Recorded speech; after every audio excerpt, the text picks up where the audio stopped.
I tried Cloves on my hair. My blood pressure went 210 over 120. I ended up going to the emergency room. Cloves have eugenol oil and I'm allergic to it. Please be careful and do your research. I didn't and I almost died. Oil your hair. Use a herb in your regimen. It could be just as a tea, rinse or spritz.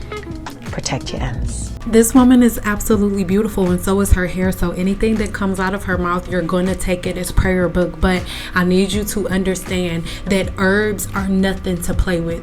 Trust that exactly where you are is where you're meant to be.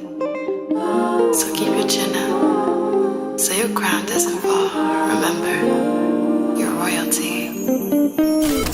Before we get started, make sure you go ahead and subscribe here to my channel and then click on that bell notification so you're notified every time I post another video. In this video, I'm not trying to comfort any of your favorite YouTubers. Again, I just want to give you guys a visual representation of how the patterns that you guys have been following have led you into the place that you're in right now. I want to tell you here in this video today that not only do Black people have oil coming from their scalp, it is scientifically proven that Black people actually produce more sebum than any other ethnic group. Let's talk.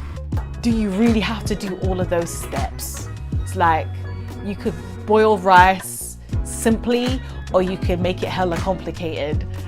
I don't know how. I genuinely thought that I had to do 13 plus steps on any given day in the week in order to grow out my hair. And let me tell you, it's not that serious. We can be minimalist and we can be successful in our hair growth.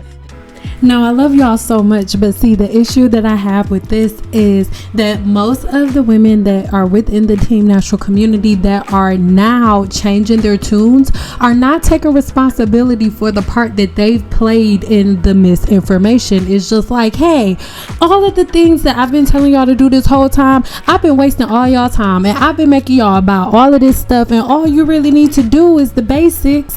Like, you guys, I need you guys to pay attention to what's going on. It's like we are turning back and starting to follow the new patterns of the same people that led us to this place in the beginning. Because at the end of the day, the person and the people who are responsible for where you guys are right now mentally and the way that you think hair care works are the people who are now telling y'all to put herbs in your hair. I also really do not like the image that is perpetuated about the ability, particularly of Black and mixed race women, in growing their hair, that they cannot grow it unless they do a 100-step process. But you was the one that gave them the 100-step process, remember? Cause okay. That is simply not true. This is all you need to do. Oil your hair. Again, I think that this woman is beautiful and I think that her hair is beautiful, but I want you guys to remember, you guys have been following women who have been playing in their hair just like you. The first thing that she's telling you guys that you need is oil. That is the problem, you guys. The reason that most women have all of these hair follicle disorders, all of these different hair shaft disorders, is because you guys believe that you need to put oil in your hair and that you need oil in your scalp, and it is not true. Here on this diagram, on this picture, on this picture, I want you to pay attention to the arrow that is pointing to the sebaceous gland. This is how every human being's scalp looks. Guess what? Your dog's scalp looks like this too. They're follicles, right? Everybody has a sebaceous gland, and the sebaceous gland is the gland that sebum is produced in. Sebum is the natural oil produced within the body. I want you to remember, you have sebaceous glands over every part of your body except for your elbows, your knees, the soles of your feet, and the palms of your hands. Every other part of your body has a sebaceous gland. This is again a picture of the sebaceous gland, but I want you to pay attention to what is coming out of the sebaceous gland, which is sebum. Where is that sebum going? Before the hair even gets out of the follicle, right? Before it erects past the epidermis, what happens is the follicle is coated, the hair shaft is coated with oil, aka sebum. The scientific name for this waxy substance is called sebum, and sebum covers your hair shaft before it pokes out of the epidermis. It actually aids the hair shaft in coming out of the epidermis, and it is completely covered. The hair shaft is supposed to be completely covered in this substance. Your hair does not need oil in any way, shape, or form. Sebum was produced by God within your body, within the sebaceous gland. It's meant to travel through the follicle and go with your hair shaft as it goes all the way through the scalp. And then the sebum not only goes out of the follicle and up the hair shaft, it also covers the scalp. It's supposed to act as a protectant from environmental damage and things of that nature, and it also gives back to the body the nutrients that it needs, right? So the sebum is doing its job, but if you guys are blocking the follicle, it's almost impossible for this natural oil to do its job, right? Because if the follicle isn't blocked, then the sebum comes up naturally, all right? You're able to retain your length easy, your scalp is healthy and everything, and you're combing your hair is easy. Why? Because your hair is already lubricated, because there's nothing blocking the follicle. There are no oils, no coconut oil or nothing blocking the follicle. If you look at this picture, I want you to check out what a plugged follicle looks like. How do you plug the follicle?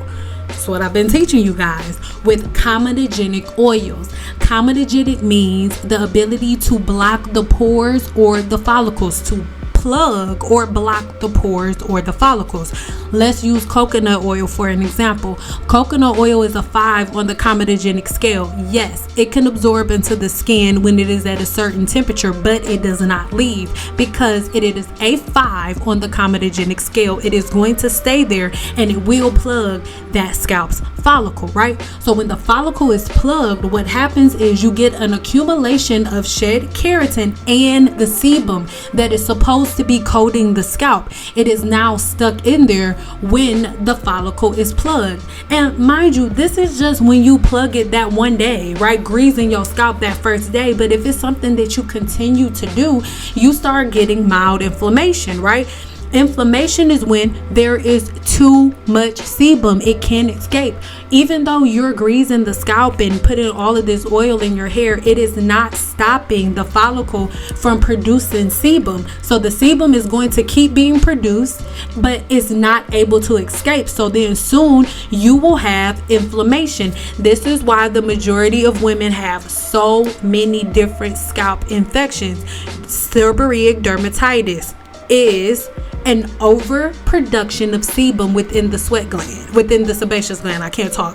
Seborrheic is a play on the word for the sebaceous gland. That's what it is. So by you constantly putting oils in your hair, heavy, thick, comedogenic oils and butters in your hair on a regular basis, when the body does not need it, what you are doing is causing way more damage. So in return, because you guys keep putting oil in your hair, then you are running into these scalp issues that you then go buy another product to fix, where in reality you won't need to buy a product to fix anything if you simply stop putting oil in your hair, because your body is already producing it. It makes no sense. Use a herb in your regimen. I tried cloves on my hair. My blood pressure went to 210/120. I ended up going to the emergency room. Cloves have eugenol oil and I'm allergic to it. Please be careful and do your research. I didn't and I almost died. Listen, you guys, Herbs are no joke. Most of the pharmaceutical drugs that you guys use were derived from herbs. Okay, herbs are extremely powerful. It could be just as a tea, rinse or spritz. Protect your ends. That's literally all you need. Oil, tea, protect. That's it. And that would be my mixture. Oil, egg, cheap conditioner, and I would change up the oil. Sometimes I would add in olive oil. That's the one I use majority of the time. Sometimes I do olive oil and coconut oil, and sometimes I might add an essential oil as well. But always an oil, an egg, and a conditioner. So I'm just going to show you how I make it up. I love y'all so much, but it's not product lines that are messing y'all up. It's not nothing else. It's not your hair. It's not black people whose hair won't grow. It's the fact that you guys have been following women who do not know what they're doing for years. The majority of her videos are over 10 years old, and if you go back to her first videos 10 years ago, her hair was long then. My two clients, oh my goodness, Raven and Kendra, don't get mad at me. Raven and Kendra with the super long hair that's to their butt, they did not grow hair all the way to their butt from them putting rice nipple juice and stuff like that in their hair. No, their mother has had a regimen and a routine for them their entire life, which then led them to be able to retain the length that they need. I love you guys, but please know, these people did not grow hair to their butt by using herbs, oil, and just maintaining their ends. Because if that's all it took for her to grow her hair out, then over the last 10 years, all of the videos would only be her using herbs, oil, and maintaining her ends, not making egg sandwiches out of your hair. I love you guys so much, but it is not the things that you put in your hair on top of your hair shaft that makes your hair grow. It is the things that you ingest inside of the body. Somebody who is playing in hair online does not understand the risk that you using herbs on the scalp can cause. Most of these herbs, you guys don't understand the majority of the properties that they have and why the herb works in the first place. The reason that clove works in the first place is because of what it is doing to the blood. Sometimes cloves can decrease blood clotting in the body. So if you don't have any blood clots within the body, right, and you put the clove on your scalp, it could have an extremely serious reaction on the body. You know why? Your body does not need extra oil. Your body does not need herbs. From now on, anytime you guys see a video like this where somebody tells you, okay, well, all you need is oil, okay, everybody watching this video who disagrees with me that the scalp or the human body needs oil, I then need you to explain to me, and this isn't, I'm not being a smart ass, I'm serious, explain to me why my body needs oil when you can clearly see here my body already has a sebaceous gland that produces sebum. Here you can see that the sebum is already at a place where God already anchored it on the very side of my hair shaft to come up and be ready to coat my hair shaft as it comes through my follicle. If you still want to go on, oh, I love her channel, or I love their channels, I love greasing my scalp, I then need you, I'm asking you, why do you feel like the oil that you're buying from the Walmart or from the Sally's, why do you feel like that oil is better for your body than the oil that your body makes for your body? I want you to look at this picture and I want you to use common sense. If you put any type of product on the scalp, I have a question for you. Where is it going? Because the blood supply is all the way at the very, very bottom of the hair bulb. All the way at the very bottom is where the blood supply is. So if the follicle, if the follicle is blocked, right? If the follicle is blocked by the oils that you're putting on the scalp, can you please explain to me, where the different tea and all of these herbs, where is it going? What is it going to do once it gets to the follicle? And can it get there if the follicle is blocked? What can the coconut oil or the aloe vera oil or the aloe vera, all of these different things, what can they do? What can these herbs do? What can the extra oil that you're adding on the scalp, what can it do that the sebum that God already made to coat the scalp and the hair shaft, what can it do that the sebum that God already made can? If the things that you're doing to your hair do not add to or help along the process that God already made for your body to do, then you're not helping your hair growth journey. You're only helping it. I want somebody in the comments to answer this question for me. What can the oil that you are putting on your hair shaft, what is the oil that you are putting on your scalp, what is it doing that the sebum that is coming from the scalp can't do?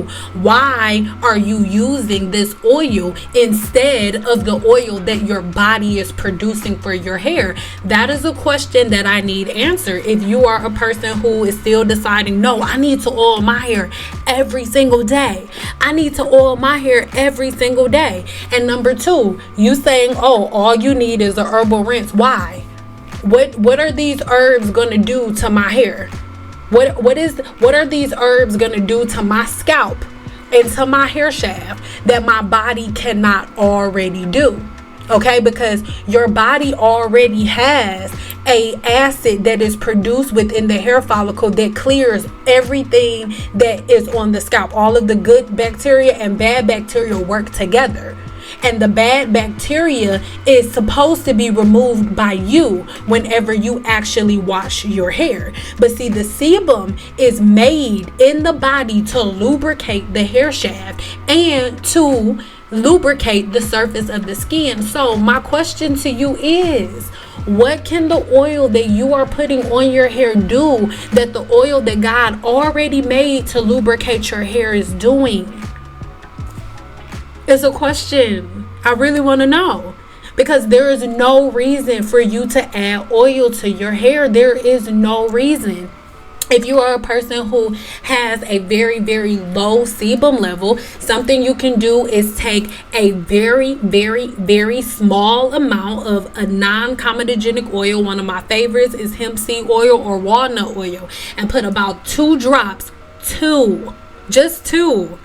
just two drops of essential oil, ylang-ylang oil. I'm saying it wrong, but ylang-ylang oil. Ylang-ylang oil is known to increase sebum production. You can use that on the scalp, then let it sit on the scalp for about 30 minutes. Go shampoo your hair, and then keep up with your regimen. Do not add a bunch of oils or anything to the scalp. That is a treatment. Again, so many people like to talk about other races and other ethnic groups that oil the scalp. They don't oil the scalp. They use oils and essential oils for treatments the way that I just explained it, and then they shampoo it out, and they only use it if they have some type of inflammation, or once a month on a treatment day to make sure that they don't have any type of inflammation. But the body is already equipped to do everything that it needs to do, and you adding herbs to your scalp, what herbs do when you're adding them to the human body, your scalp does not have the same type of digestive system that your stomach does, right? That the inside of your body has.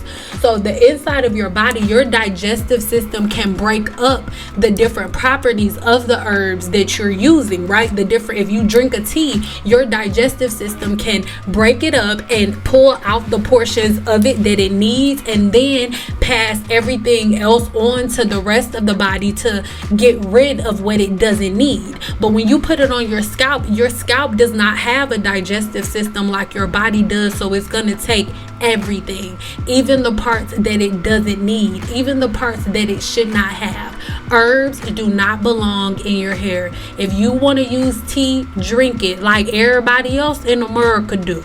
All right? I love y'all, but please stop looking for shortcuts. Shampoo your hair, use a conditioner, use a leave-in conditioner, style your hair as desired. If you want to use heat, then go ahead and get a heat protectant. If you don't want to use heat, then you want to do like a twist out or a roller set, get you a foam wrap.